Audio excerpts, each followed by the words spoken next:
தாம்பூலம் தரிக்கிறது, வெத்தில பாக்கு போடுறது அப்படிங்கிற ஒரு பழக்கம் இருக்கு. அந்த வெத்தில பாக்குல வந்து வெற்றிலை வச்சு, பாக்கு வச்சு, சுண்ணாம்பு வைப்பாங்க. அது கூட வேற என்னெல்லாம் நம்ம முன்னோர்கள் சேர்த்திருக்காங்கன்னு பார்த்தீங்கன்னா, அவ்வளவு அறிவியல் விஞ்ஞானிகளாக இருந்திருக்காங்க.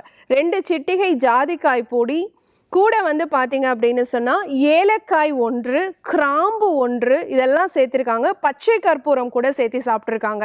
ஸோ பச்சை கற்பூரம் மனச்சோர்வை போக்கக்கூடிய ஒரு பெஸ்ட் மெடிசின்.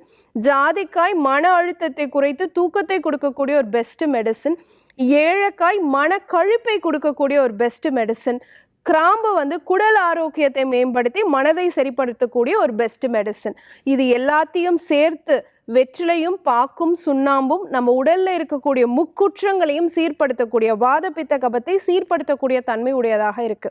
ஸோ எந்த ஒரு மகிழ்ச்சியான நிகழ்வு நடந்தாலும் இந்த தாம்பூலம் தரிக்கிறது அப்படிங்கிறது வந்து நம்ம முன்னோர்கள் பயன்படுத்தின ஒரு முறை.